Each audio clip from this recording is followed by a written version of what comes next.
Hey, what's happening? It's your boy Dancer, man. Once again, we're here with another episode, man. We're here with the family, instant family. You Yes, know sir. what I mean? Let the world know who you are. How y'all doing out there? My name is Jdiggs, the Prodigy, coming to you live from Fort Worth, Texas. Today we are here in one of my few but many homes. We are actually coming to you live from New Fellowship Church of Fort Worth, where I'll be hosting my album release / birthday party on June 3rd. So make sure y'all tap in for that. Hey, man, this guy here, man, he's a quality artist. You know what I mean? Appreciate and I don't want to hear, I always hear stuff like crab in a bucket mentality. Dude, you can get out of this city, man. There's people that will support you. Yeah. This guy has a crazy support system, crazy support, but he's a quality artist. This guy performs in front of live bands. Yep. Like, he's taking it to another level. Absolutely. So y'all tap in, y'all check him out. First off, how are you? How you doing, man? I'm doing good, man. I'm blessed. And I'm not just saying that because we're sitting in the church. I am. I know, blessed. right, Just right. in the conversation that we had even before we started, it's helped me to realize like where I started and where I am are not even in remotely the same realms of life. So yeah, I'm blessed, man. So tell them how you started. I mean, how did this start? Music has always been in my family or something that I've been a part of. There is a picture out there that I've posted, and it'll actually be on a cover of a song that I'm releasing soon, where I'm a little kid, probably maybe this tall, and I've got a mic in my hand. And I'm assuming that I was singing or doing something at that point, but that picture was actually taken at a choir rehearsal for a Kirk Franklin project. Okay, cool. And so that kind of started me around music because I grew up around that and stuff like that. And then obviously I was always in the church, so I was in the choir and I had to do this and that and whatnot. And I was always musically inclined, but for whatever reason, I never wanted to do it because I guess I didn't want to be seen. Right, Like I didn't want right. people to like be drawn to me because of what I did in music and things like that, which is counterproductive to what any artist should want. But my goal has always been to be heard, not to be seen or anything like that. So if people listen, cool. If you want to see me, okay, I'll pop out occasionally, but that's kind of how it started. I started actually rapping back in 2010. Okay. One of my friends, may he rest in peace, Sam Garcia, he took me to a studio out in Mesquite. It was the first studio session. It wasn't even my studio session, it was his.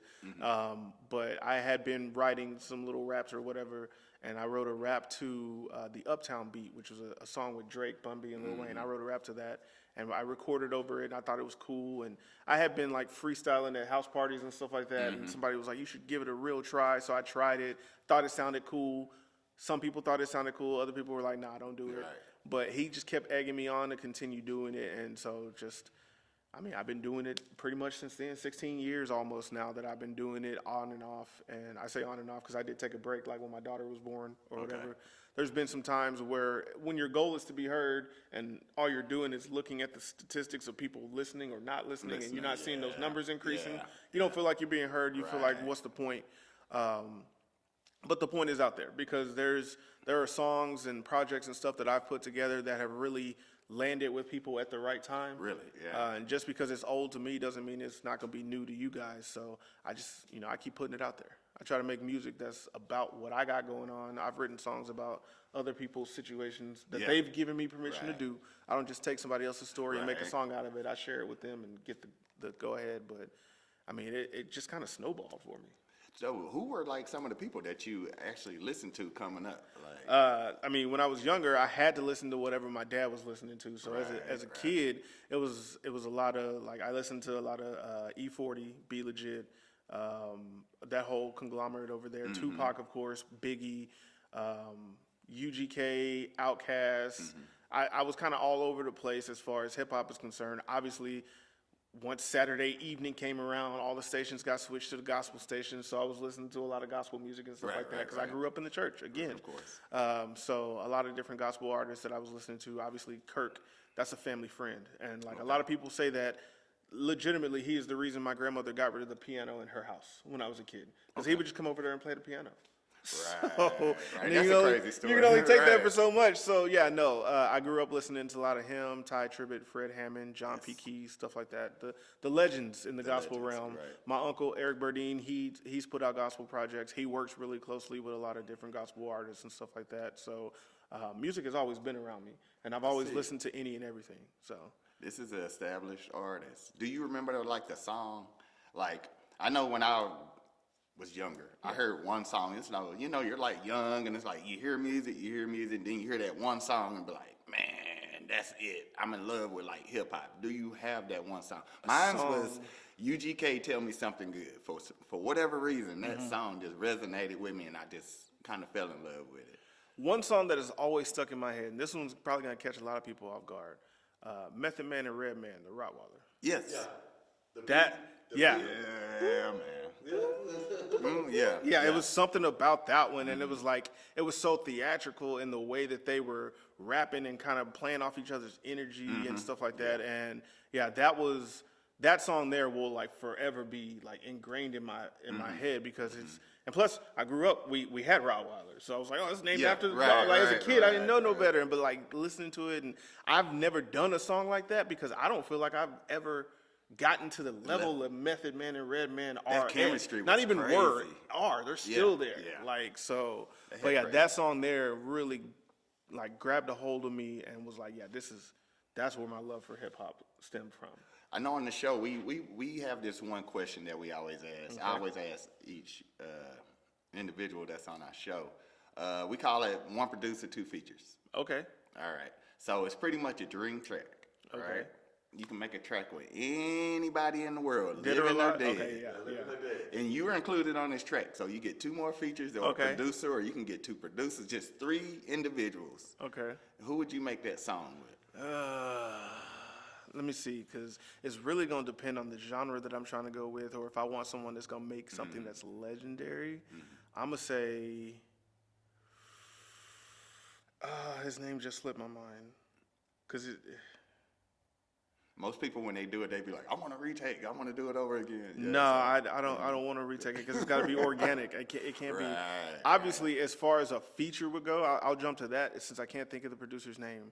He's epic. But as a feature, I would say Michael Jackson. Of course. Not because of who he is, but the fact that he didn't do very many features. Right. Right. Like True. he didn't like. How many songs out there have you seen that are featuring Michael Jackson. Family. Yeah. Exactly. Yeah. So I would Michael Jackson. I would have him on there, and I would do this just for the shock value of it. I know he's gonna say it. Prince, I knew he's gonna say it. Michael Jackson, and Prince. Prince. But my On the same aunt, the song? one that y'all met, she was diehard Prince fan. Okay. Die hard, like She had every reason to be. yeah. Yeah. I would get MJ and Prince together, but the production would have to be legendary. Someone whose production has stood the test of time, and like, I think it would be interesting to get both of them on some Babyface production. There you go. Like, you get that would Babyface in there. I mean, because Prince already plays a bunch of instruments. Yeah. Michael Jackson does everything. Like, I will still go and watch This Is It and stuff Yeah, like right, that. So, right, like, right. the combination of Babyface, Prince, Michael Jackson, and myself. Self. Because I would be just a student amongst Really legendary very- teachers Yeah. in that situation. I mean, You definitely leaving with a lesson. yeah, Yeah. absolutely. I'm yeah. leaving with lifelong lessons Right. to make something like that happen. And I know there's probably enough unheard stuff out there in the archives that probably could make that happen. Yeah. But I wouldn't want to do it without their actual blessings. Right. Their estates could give me the blessing on it, and it probably still wouldn't feel 100% right. I'd still do it. Like if their course, of estates came to course. me and was like, "Hey, we saw this interview. We saw you want to do it. Let's Yes, make it happen." let's I'm make not gonna tell them no. Of course no. But like, there's gonna be a good 2% of me that's gonna be like, I wish they were here for it. Right. But yeah, no. I mean, with the way technology works nowadays, we can still pull a video off.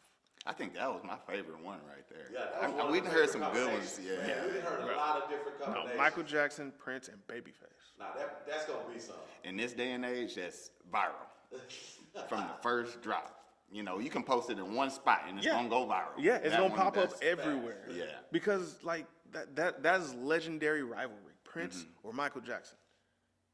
Yes, I love that. Why They not went both? at it, man. They went at it. Yeah. But in the end, when Mike died, Prince was sad. Yeah. You know what I mean? Yes, So it was yeah. like a friendly competition. Competition. Yeah, Right. because there was no one at that level. It was the two of them. They were the Yeah. titans of music. Right. So like when the person that is your friendly rival is no longer there, it kind of lessens even your drive. Like, how much did Prince do after Michael Jackson died? Not much.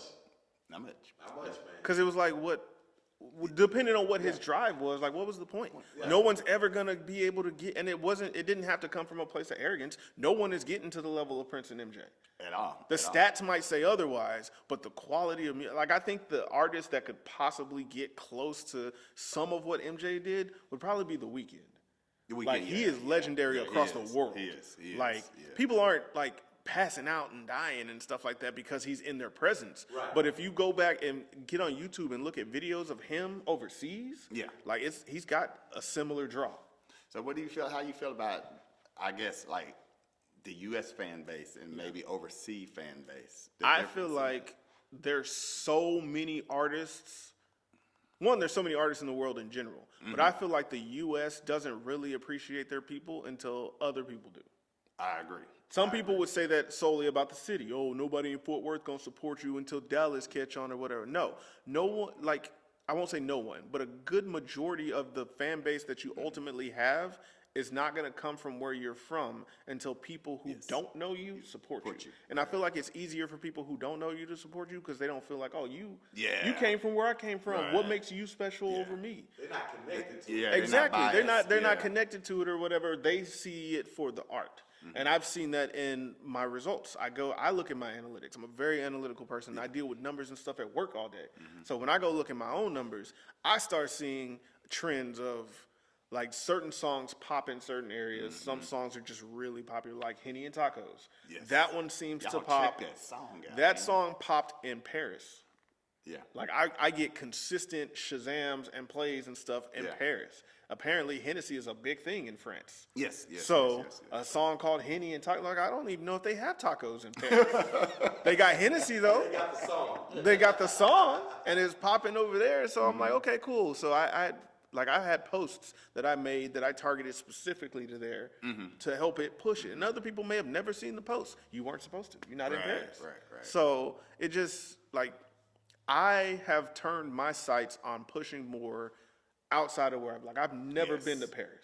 Yes. I've never been to France. I've never been to anywhere over there. So I want my music to be there. So when I get there, You're gonna be on the stadium, man. it's going, like, I'm going there to check off another box on my passport or whatever, but also I'm going, like, the business is taking me there. The music is getting me there because it's getting too expensive to just do everything out your pocket. If I can get the music to pay for me to get to Paris, so be it. So how is it, like, as far as, like, because you're an artist that you performing from the live bands on a regular basis. Yeah, I try to. Yeah, I try man. not to take too many performances because I want to be able to have the band. The band that I play with, JMG House Band, they are actually out of Bryan, Texas. So it's not super convenient. Like, I can't book a show every day of the week or every weekend of the month to be able to get them up here with the band. But I also want to make sure that it's beneficial to them too. So course. it's got to be a paying gig, or it's got to be something that I know that I can build off of because I'm going to pay them to be able to come up here. I mean, that's 3.5 hour drives. Like, one of the keyboard players lives I think he lives just outside of Houston. So his drive is further than the rest of them. So, but yeah, that was always a dream because obviously I grew up in the church. There's always a band. So I always wanted to transition my music into being able to be performed with the band. I tried to strategically pick a production that could be emulated by a band, which realistically a keyboard can make any sound you want it to make. But I wanted it to be able to transition from the computer generated instruments into the live instruments, and all of that culminated even before last year's big concert and opportunity for me. I met a dude on TikTok, of all places, LB the Prodigy.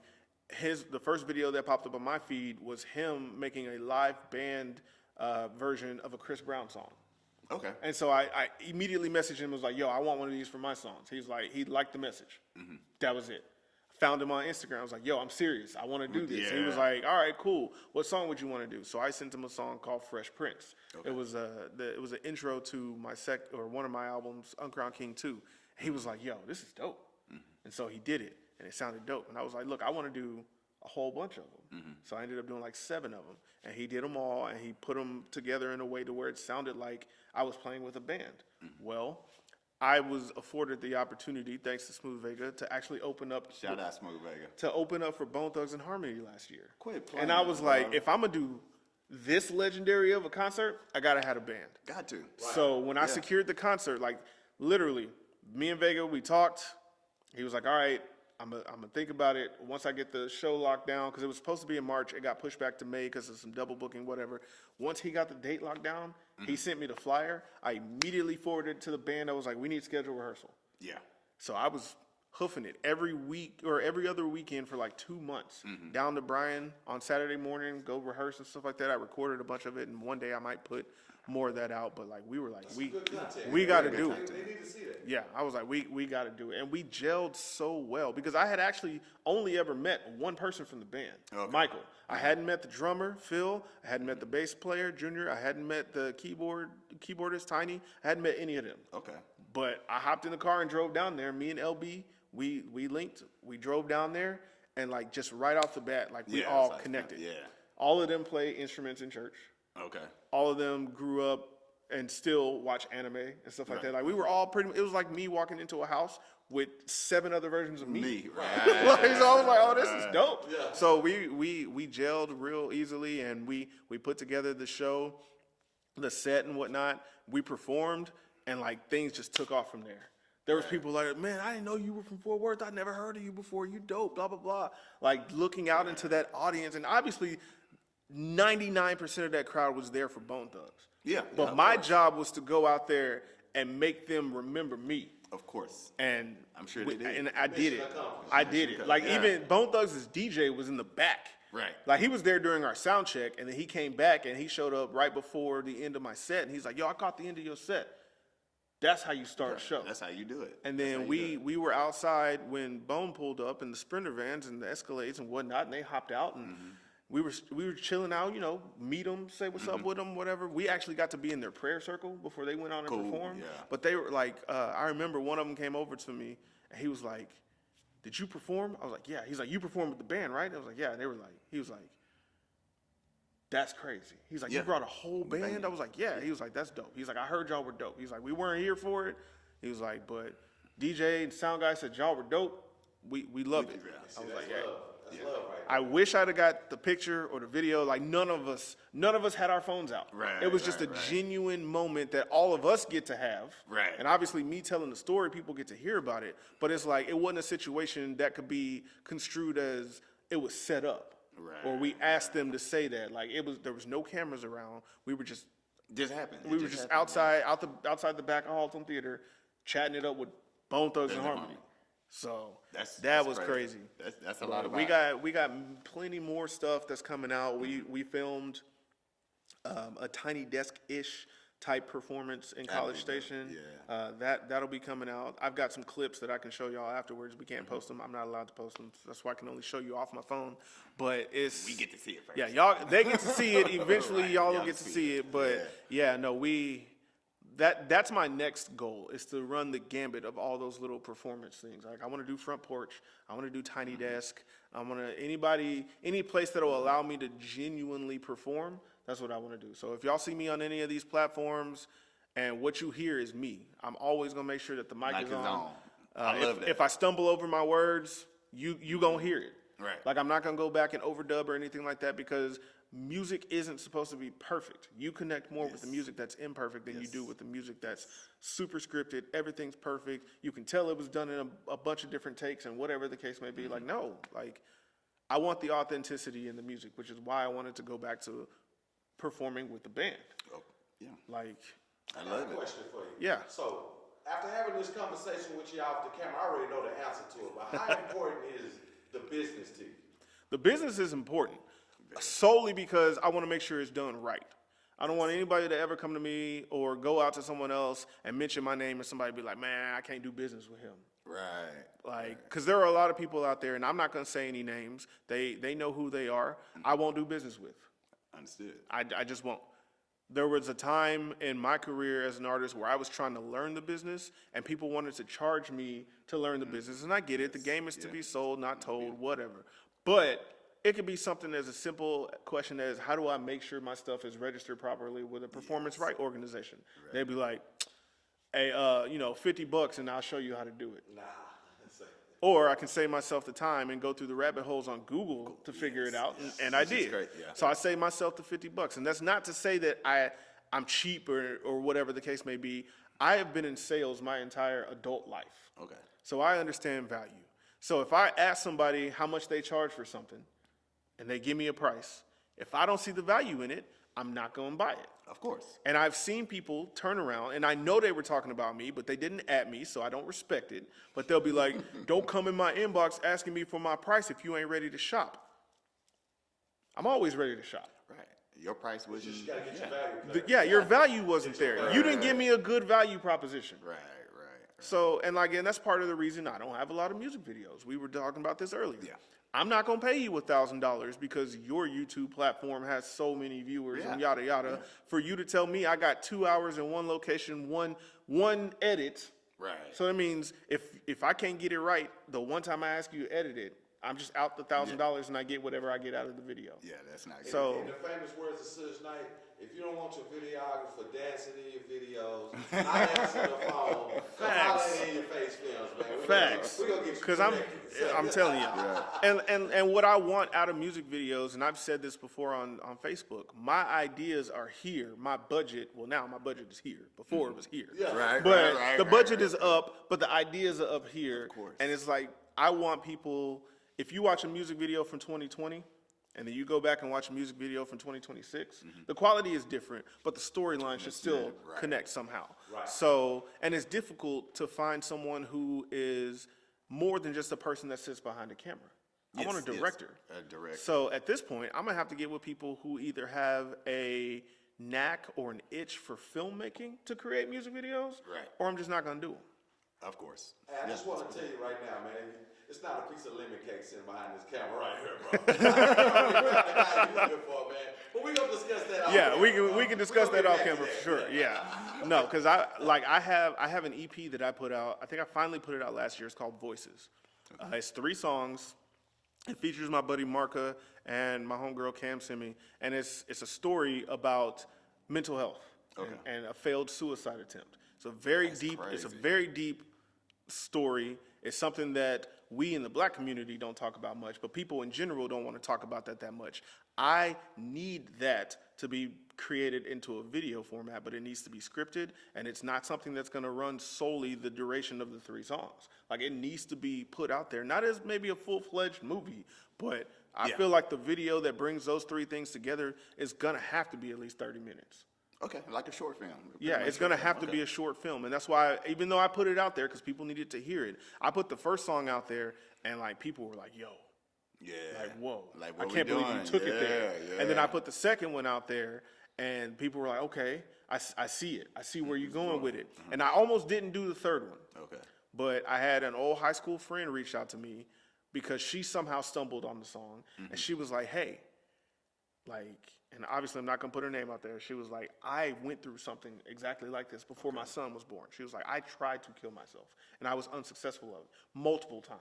And I was like, okay, what happened after you were unsuccessful in doing it? Like, I need to know from the mindset of someone who was unsuccessful in doing this, what was the thought process? And she told me like what was going on. A couple other people reached out to me and told me like their thought process after attempting it. And I was able to channel that into the third song to ultimately bring all 3 parts together. And granted, the story could continue on, but I felt like I needed to stop at 3 to get the story told. Right. And then work on getting to a point to where I could get the visuals out there and let that spur the rest of it.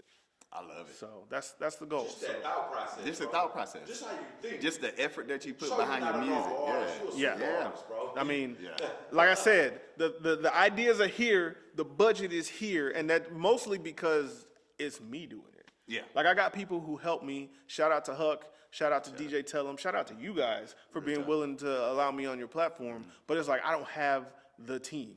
I don't have a person who's consistently creating content for me. If you see me post a bunch of content, it was me and Huck making it. Okay. Like, Yeah. we've literally taken clips from other shows, reworked them, maybe add some zoom, some different effects and stuff like that, and reused it. Like, we'll reuse content because, again, what's old to me is new to somebody who ain't seen it. So we started doing that to get more video content because that seems to be running the world right now is the video content. Yes. But it's like, I don't have the patience to do all of that. I know, right? And I don't have the patience to pay someone to do it who isn't going to be on my timeline. Right. Like if I'm paying you to do it, I need you to deliver on the timeline that you tell me you're going to deliver it on. Because I'm not Zelling, Cash Apping, Venmoing, whatever. I'm not sending you any money until we agree on a timeline. Right. And if not, I get life happens. Yeah.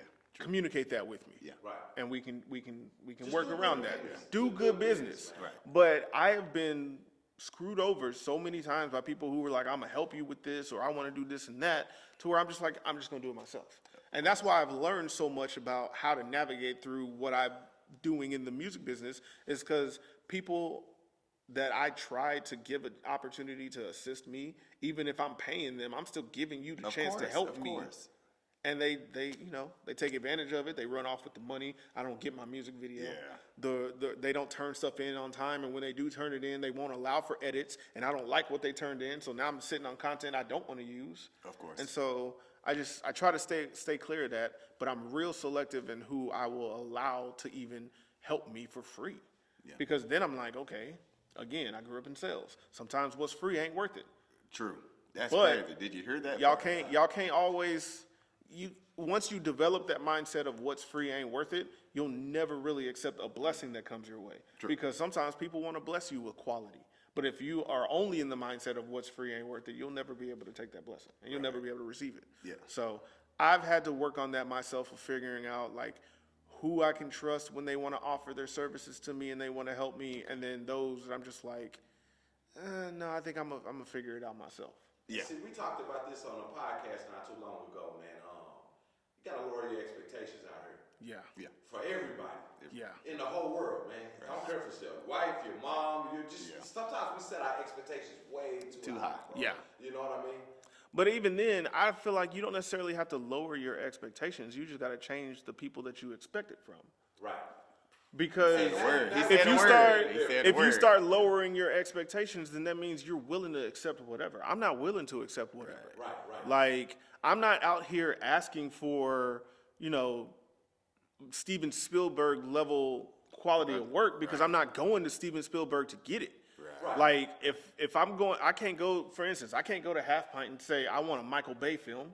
Right. I'm gonna get a Half Pint film. Right, yeah. I'm not gonna Right, get a right, Michael right, Bay right. film. And that's no shade to Half Pint. He's Right, not right. shooting movies like that. Right. But I can't be mad at him for delivering me a Half Pint film if I went to Half Pint for a Half Pint film. Right. Like, so you can't lower your expectations because everyone else is not hitting the mark. Just find someone else to shoot it. Yeah. Right. See, what I meant more was how people deal with you. And Oh, okay, yeah. You know what I mean? Yeah. Not how they work. 'Cause I got high expectations when it comes to paying. Yeah. But I'm talking about just with the people you deal with, bro. Yeah. You know No, what I mean? that you do kind of have to lower your expectations, or you have to broaden your horizons. You can't be afraid to go out of the circle of people that you hurt. Just because you tell me that he can do this, if I don't really know that he can do this, I might need to go over there and find somebody else who can do it. There's nothing wrong with that. A lot of people feel like, man, why ain't you pay old boy? He from the city. He could have done it. Could he? Yeah, Because I've yeah. never seen him do it. Right.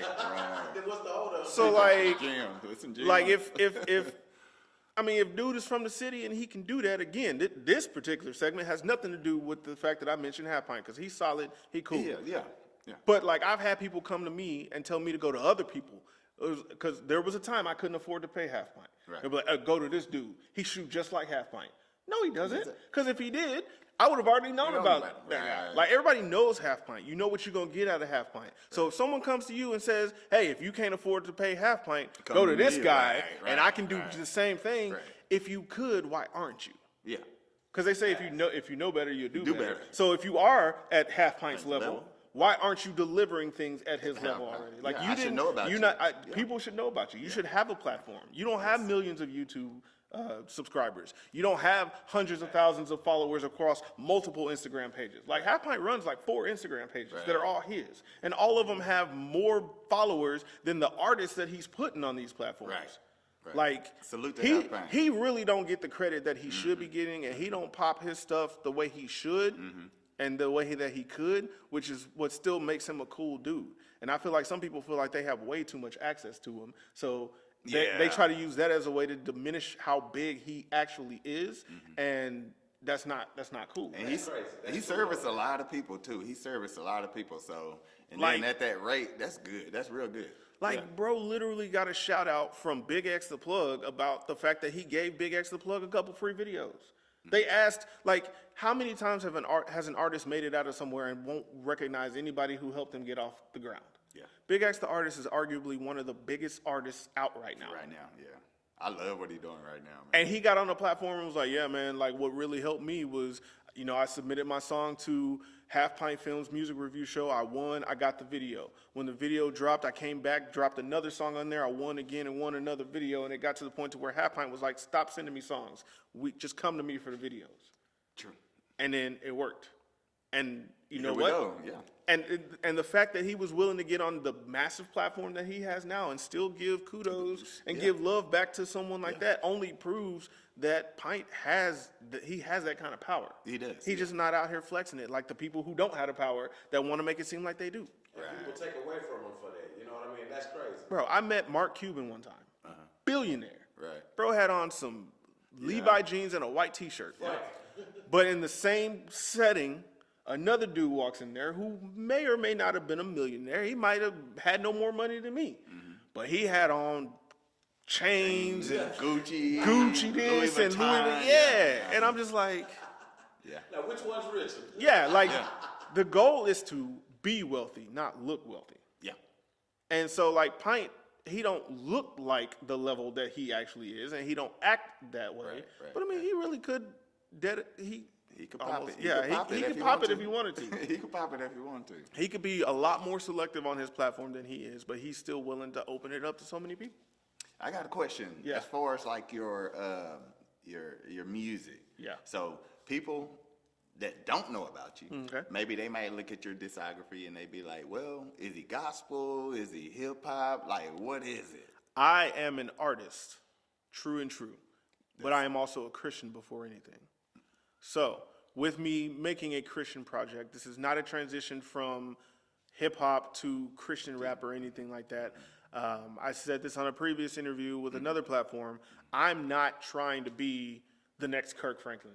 Right. I'm not trying to be the next Tupac either. I'm Right. trying to be the only me. Right. So, Right. like, I wouldn't be me if I didn't give my fans and my listeners every side of me throughout my music. Yes. And me growing up in the church, everyone who knew that had to know at some point there was going to be a Christian project, Christian songs, or whatever the case may be. Yeah. They had to know that. Yeah. I've done the party songs. I've done the weed smoking songs. I've done a couple of club songs. I've done the backyard kick out songs. Like, I got a song that you can listen to almost any day of the week. He does. He But really does. I needed something like I'm missing Sundays. Yeah.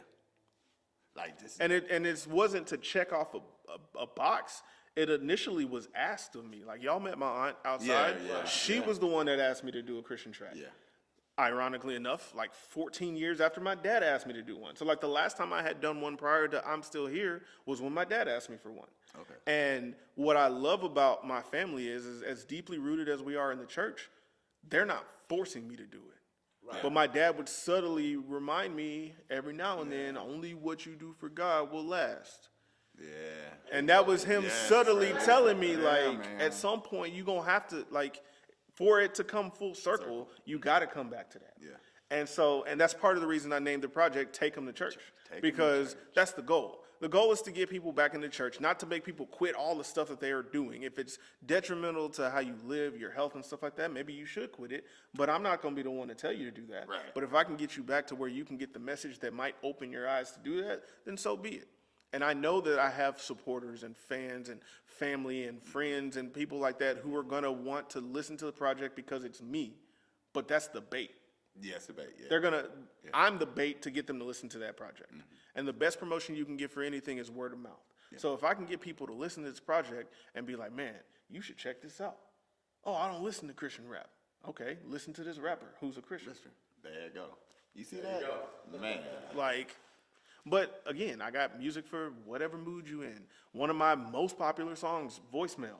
That song Yeah. was literally inspired by, I mean, it was loosely inspired by my dad. Because I remember as a kid listening to him put the phone up to the radio to play a song Then he pull back and be like, I can't answer the phone right now. Yes. Call me back later, blah, I blah, grew up blah. in that era.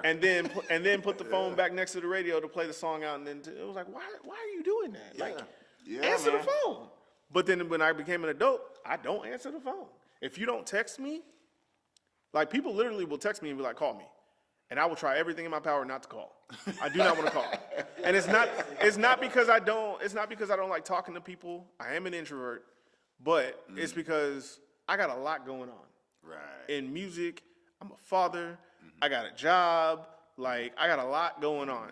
So when it's in writing, it's easier for me to remember to get back to it. Right. And the way phones work, if somebody says, hey, on such and such date, you need to do da-da-da, it's going to pop up at the top and be like, do you want to add this to your calendar? Yes. There you go. So text me. And that's why I made a song called Voicemail, because literally, I'm not going to answer the phone. I never thought Not of going to that. answer the phone. I might record that for my voicemail. Voicemail. Yeah, Real literally. talk. I'm sorry Yeah. I can't get to my phone. You might as well go ahead and leave a detailed message. I'll hit you right back as soon as I get home. Or maybe I just want to be left alone. That's literally the lyrics of the song. Like, I'll hit you back. Or maybe I just want to be left alone. That's why I didn't answer the phone. And so, like, I have that song. I made a song called Do Not Disturb. Like, literally. I recently dropped a whole project called Phone Service. Phone service, yeah. Yeah. Yeah. So it's like, Yeah. I can't get away from it because that's what I've done in my career. I've worked for telecommunications companies and whatnot, and so it's part of who I am. Again, every project is going to be something of my life, Right. Because it creates that transparency, and people connect. People want to feel like they know the artist, Yeah. and sometimes they want to hear music that connects to what they're going through, or they want to hear music that takes them away from what they're going through. So I try to provide music for both occasions. This guy is a quality artist, man. He has a song for everything. Everything. I'm, And if I'm I stuck don't on have that it care yet- package right now. Yeah. Yeah. That one I dropped because some of those songs I needed to have them out because they have placements in movies and shows. Okay. And because people are going to hear them, I needed them to be able to Shazam them to get back to it. And I'm already seeing the results of that. Shout out to Rainy King Productions. They put my song Peaches and Pineapples in Peaches their and recent, Pineapple, yeah. they put it in their recent release, Karma and Heels. Great movie. Go watch it. Vert app, Tubi, all of that. But the song over the because it hit Tubi on March 31st. Okay. And so Apple Analytics are 2 days behind. Okay. So, and Apple Analytics are the only ones that track your Shazams unless you go to Shazam directly. Well, my Shazams on Peaches and Pineapples have been going up day by day by day. As more people are watching that movie, they're trying to figure out what that song is. Right. And they're Shazamming it. You know, hey Siri, what song is this? Right. And and so I'm starting to see the streams for that song go up, and I'm starting to see the Shazams for that going up because that song is now hitting people at whatever point of their life that they're in when they need or wanted to hear that. Yeah. So I'm like, make music for everything. But Care Package literally was exactly that. It was a care package. Here's some songs that I wrote. And every song on there is a song that I wrote, but not every song on there is actually me singing it. Like Okay. there's a couple of Whiskey and Wounds and Toy, the old you. Toy, Those two songs, that's not me on either one of those songs. I just wrote those. I haven't shopped them to any artists or anything, and people are going to want to hang me for this, but I don't care. I used AI to create those artists because I haven't shopped those songs to anyone, but I didn't feel like I could sing those songs either.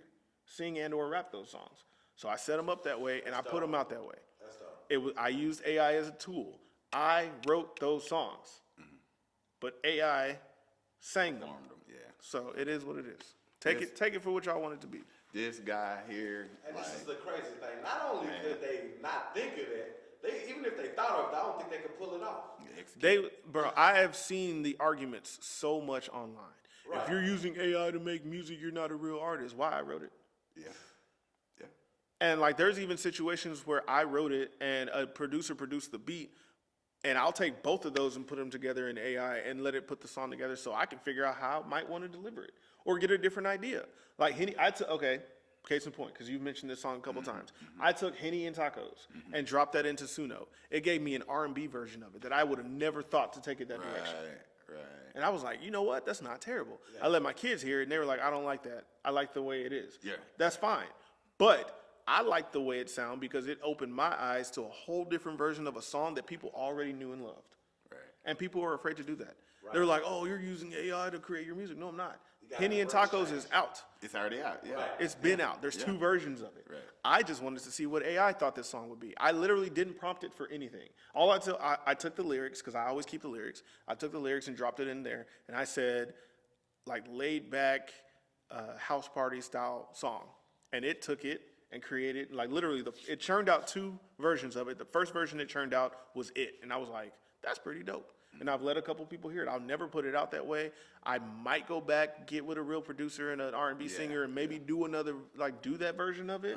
But you gotta get with the times. Yeah. Yes. AI isn't going to replace real artists. It's going to Can't, replace the hobbyists. Yeah. Those who already were having a hard time making music because really it's not what they're supposed to be doing. Those are the ones that are going to get replaced by AI.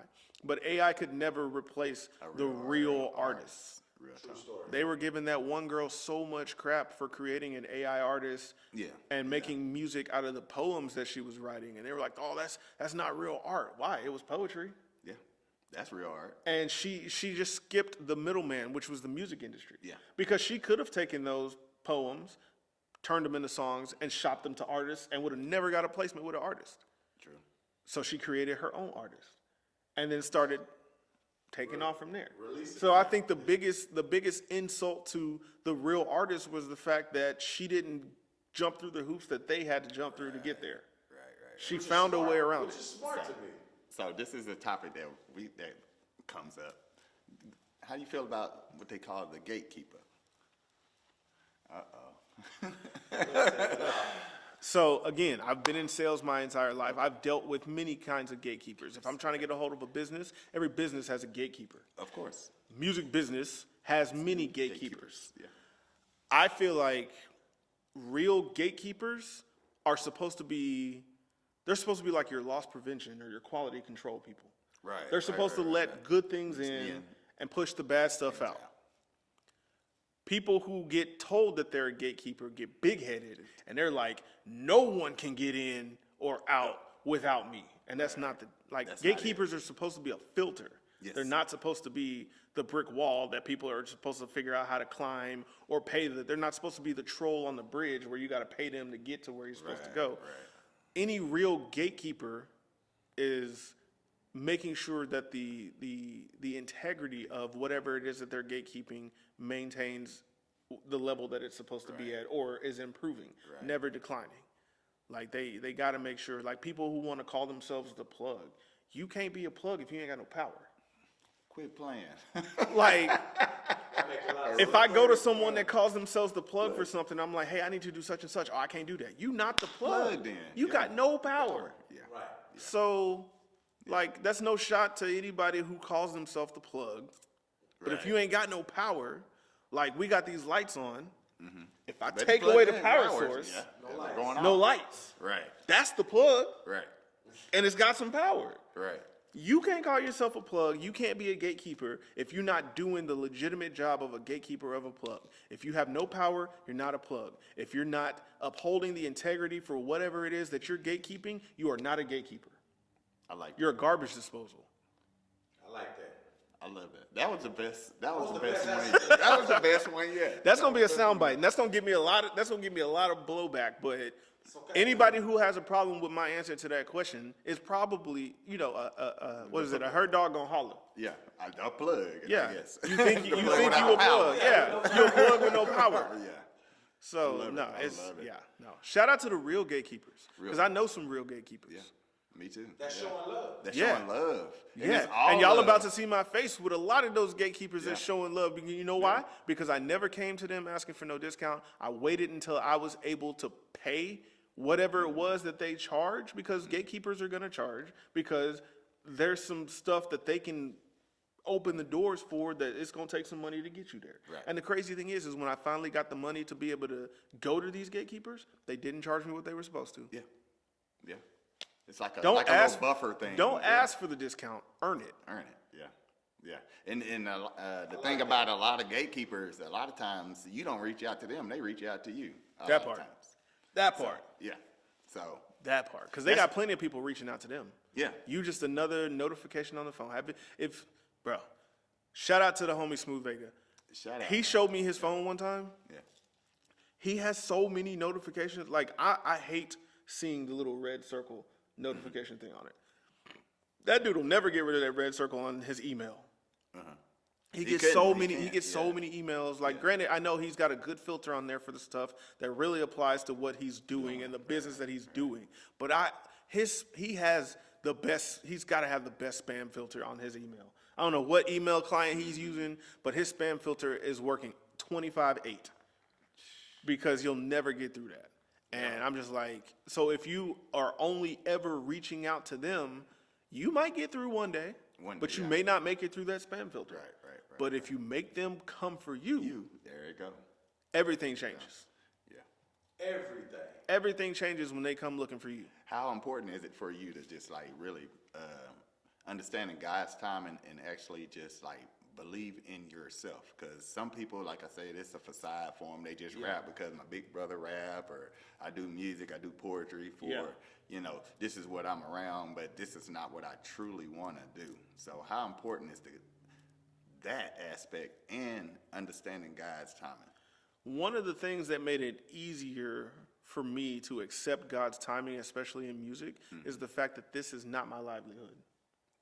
Yeah. Don't get me wrong, I do make money off of my music. My music essentially pays for itself. Every time another expense comes up that I need to put into music, the first thing I do is go check all the different distros and other forms of income that I get off my music to see which one of those is going to pay for it. Very rarely do I have to come out of my own pocket for music. That's cool. So because of that, I personally still call it a hobby because it is not my primary source of income, but it pays for itself. With that being said, it's easy for me to accept God's timing on that because I don't have to rush it because it's it automates itself. Yeah, right. But accepting God's timing on other things in my life is difficult, and I'm getting better at it. Cool.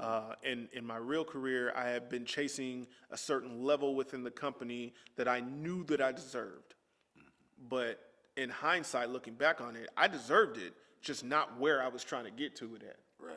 So I was trying to go upwards, and at a certain point, God had to put me in a position to where I couldn't go up anymore. I had to slide. Yeah.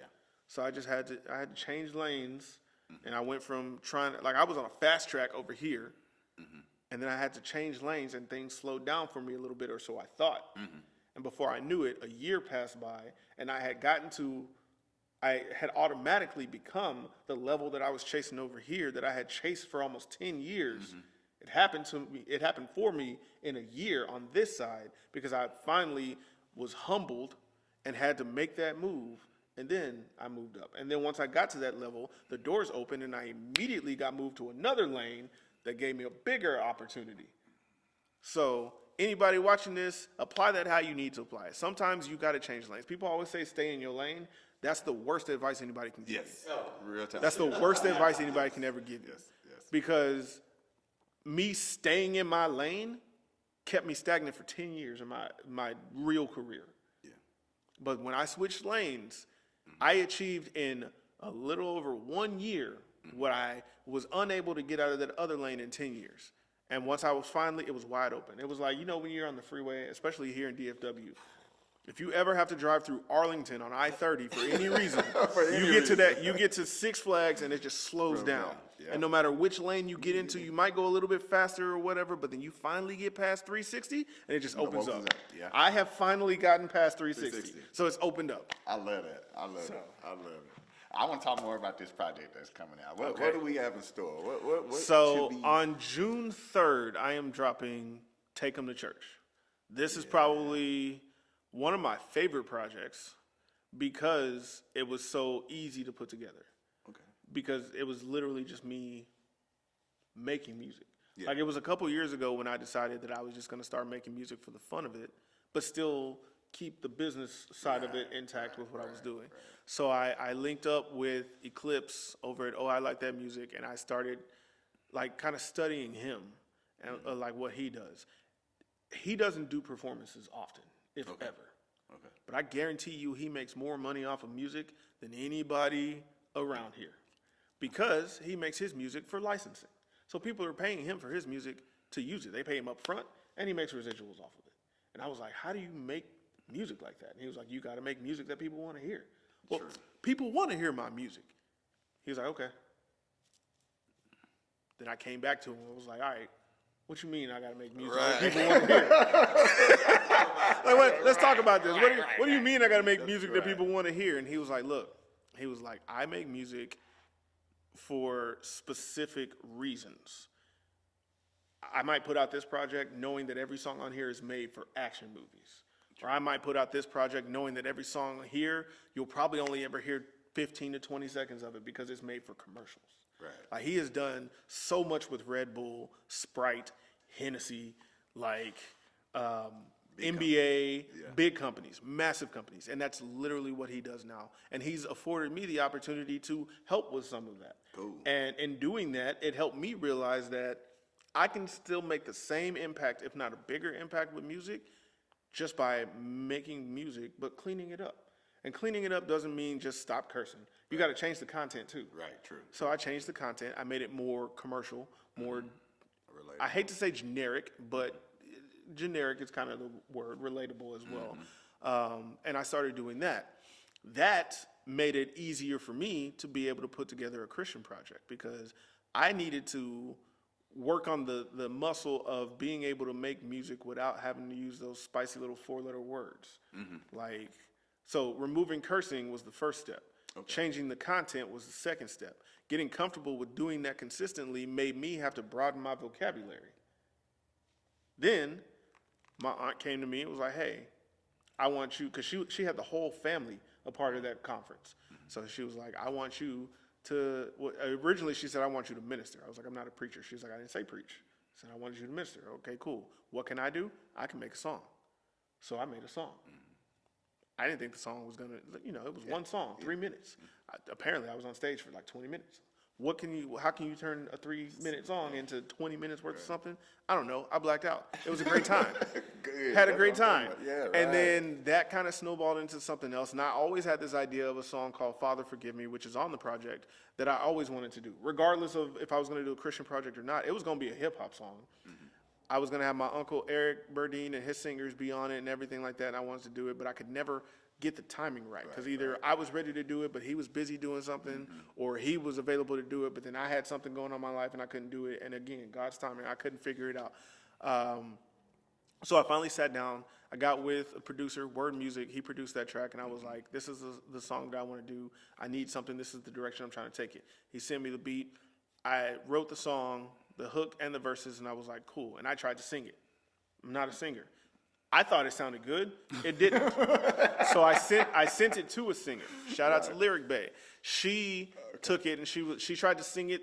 She tried to sing it the way I sang it, and she was like, I'm gonna be honest with you, Diggs. I need to do this my way. And I was like, do it. And she did it her way. And if you listen closely to the song, you can still hear my version of the hook in the background, but it's low, which is exactly where it needs to be, in the background. But she killed it. Someone even accused it of being AI. Right. And I was like, it's not AI. But she got that that Lyric voice, Bay. though. She know, And then I reached out to D-Flow, and because he's done Christian projects, and he's a dope rapper, super lyrical, and like he can really spit, but he does, like his music is positive and it's thought-provoking and stuff like that. So I reached out to him and I asked him, I was like, yo, I'm gonna send you this track.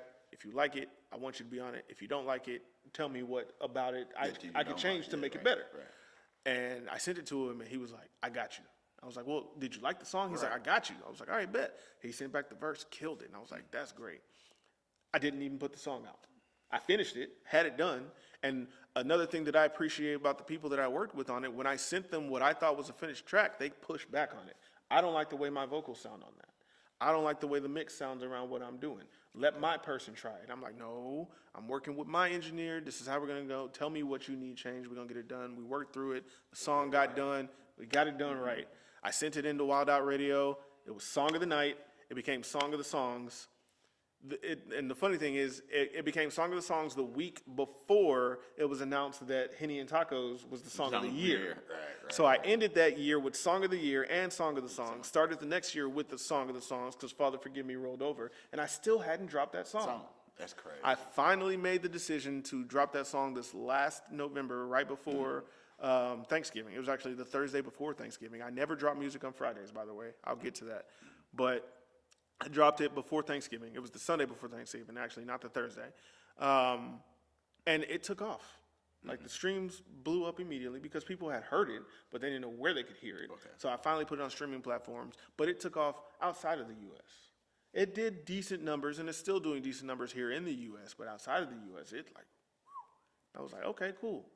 Well, I was already working on the Christian project, and I was actually going to send the Christian project into Oh, I Like That Music to be, put in the sync library and use it for stuff like that. But something wouldn't let me give the whole project over to that. So I was like, all right, I'm going to put it out. And so I sat down and started researching. How do you do a proper rollout? Like, at what point do I need to have this done, that done, this done? What do I need to start doing this? Where do I need to allocate money for this and that? And I spent so much time on the internet and reaching out to people that I had seen do stuff that I wanted to do but had never done to get information. And I was honestly surprised at how many people were willing to volunteer their time and information and didn't charge me anything. Like I literally, it was funny because I used to reach out to people for information and I wouldn't ask how much they would charge, and then they would try to charge me and then I wouldn't do it. So learning from that mistake, I started reaching out, hey, I got $20. I need 10, 20 minutes of your time. Can you tell me such and such? Yeah. And they would hop on a call with me and give me the information. All right, send me your cash app. No, don't worry about it, bro. You good. Yeah. Okay, cool. So suddenly I'm ready to pay. They're not charging me, but it started to work. So I started creating a timeline. The album was finished in December. The album was sent into distro through CD Baby by middle of January. My deadline to get the album turned in was February. My engineer had everything done by January 15th. So I was like, all right, cool, we had a schedule. So I sent it in.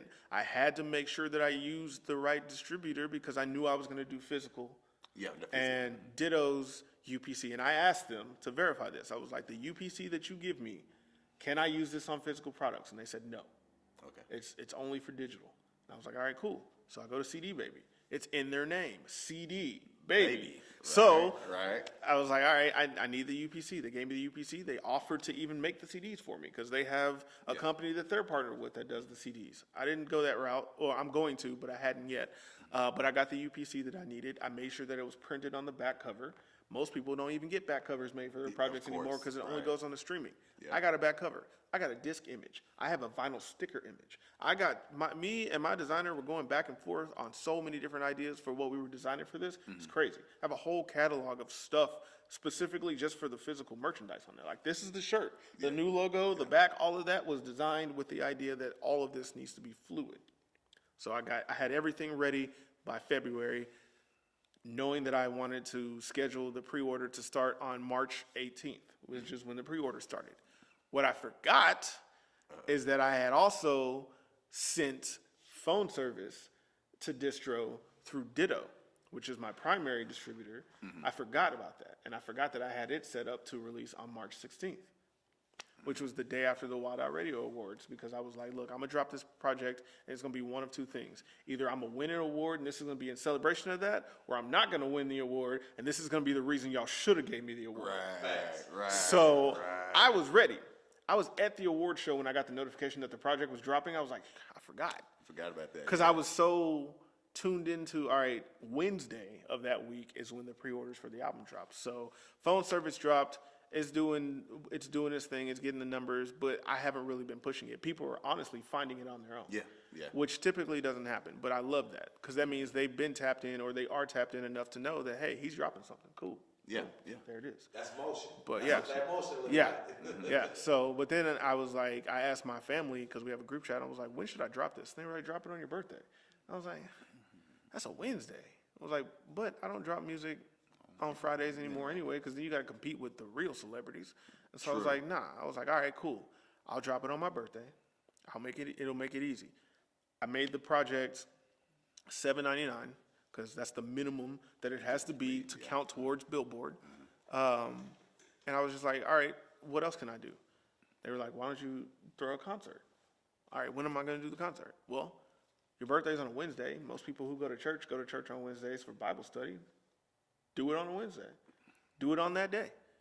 It's called Take Them to Church, so take them to church, where they were probably already going to go on a Go Wednesday anyway, do the whole, I was like, all right, cool. So everything just started falling into line. I was like, yeah, Genius. it's just going to work. And So this is June 3rd or July 3rd? June 3rd. Oh, man, I'll be on my honeymoon. I was going to be there. Oh, well, Yeah, I'll be there. congratulations to you. I won't be on the honeymoon. I'll be there. I would hope you wouldn't also be on the honeymoon. Yeah. Well, I'll make sure, because it is going to be recorded. I am going to do a live recording. So there's going to be obviously the studio recorded version of the album. And then later in the year, I'll drop a deluxe version, which will have the version that gets recorded that night. So there will be video and stuff like that.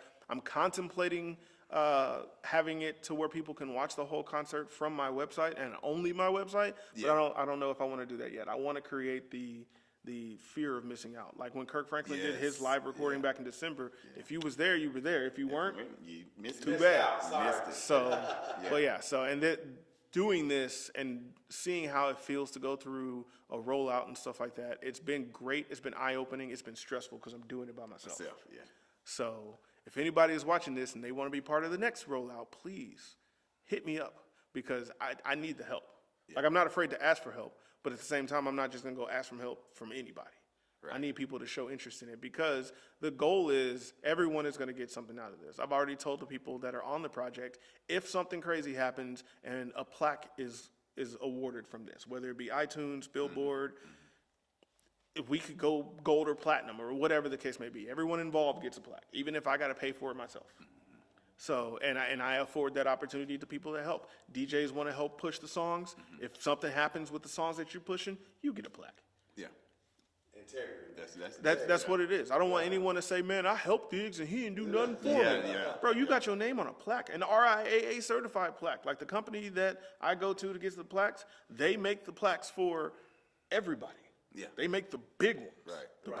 Like, I've seen videos and stuff of the plaques that they've made for people. Like, sometimes they'll send out their monthly newsletter to people who've purchased from them before, and you get to see the stuff that they've worked on. I'm like, yo, some of these plaques are crazy. Yeah. The diamond plaques that they make for people. Yeah. Because when you go diamond, you get a trophy. But people like the plaque because you can hang it on the wall. It don't take up too much space. Right. Yo, it's crazy. So we're gonna get there one day. Definitely. God's timing. We're gonna have to put digital dopamine on one of those plaques. Yeah, definitely. For your Part of this process. 100%. Definitely. 100%. We're gonna put it on there. Anybody ever wants your name on a plaque? Tap in with me, because we're gonna make sure you get one. I'll say on my behalf, man, like I've been watching Jdiggs for a while, and I'm like a genuine fan, and you know what I mean, and kind of like his whole method of reaching out to people. I tried it with him, and Here we are. here we go. Yeah.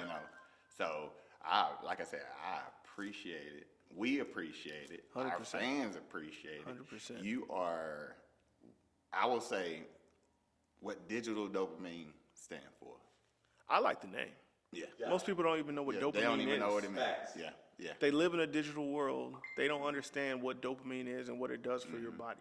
So the fact that you guys named yourselves digital dopamine, and you actually can provide that to people Yes. if they pay attention That's to the what goal. you're doing. That's the goal. The value is in there. The name is in the brand, and the brand is in the name. Yeah. But So. this is digital what we was talking dopamine. about. This is what Dopamine, we baby. talking about. I know a whole bunch of guys like this, man. I want to present it to the world, man. Not for me, for them, for the culture. You know what I mean? This is a quality guy. Do you have like any like shout out? I mean, first, giving all praises to God, because without him, I wouldn't have this talent. I wouldn't have the ability to make the connections that I've had that have allowed me to be on platforms such as this. So, secondly, shout out to you guys for having me here. Definitely. Shout out to my dad for letting us use the church. Yeah. Because, I mean, there's no better place to do something like this than Yes. right here, where not necessarily where it all began, but where it happens at. This is where it happens for me. Like people say, this is where the magic happens. This is where it happens for me. I was here. I had been up here since like 9 o'clock this morning. I left for a little bit, turned around, came back for this. So, like, this is what it is. All of y'all who support me, the fans, the family, the friends, the enemies, because even the enemies who, you got to go listen to my music to say you don't like it. So Yep. I appreciate those streams too. The other platforms that have reached out and have offered me the opportunity to be on their platform, shout out to y'all too. But most importantly, who is that coming in through the door? It's older gentleman. Going to the restroom. Yeah. But, yeah, that's what that is. So shout out to y'all. I appreciate it. Man, hey, Facts. y'all stay tuned in to Take Them to Church. Take This 'em is to whole Take 'em to discography. church, No, y'all need to catch up first. Y'all Yeah. need to go back and catch up, man. Go catch up, and y'all 100%. gonna love this. And if you can go through his whole discography and don't hear something you like, you come holler at me because I actually offer a something's money like- back guarantee. If you buy the music and you don't like it, I will give you your money back. And for all you artists that watching this interview, man, that's gonna be watching this all over everywhere, take some notes, man. Take some notes. This dude know what he's talking about. This guy. And all of these strategies definitely work. And if you can't catch it all out of this interview, hit me up. I don't have no problem telling you the same thing that I've talked about here. Yeah, he's an open book, man. Very humble guy. Come read Very it. humble guy. Very humble guy. How can they find you on the socials, man? Look, easiest way you can find me anywhere is go to itsjdiggs.com. That's my website. It'll take you to all of them. But my handle on every platform is itsjdiggs, ITS_JDIGGS. But get a website, y'all.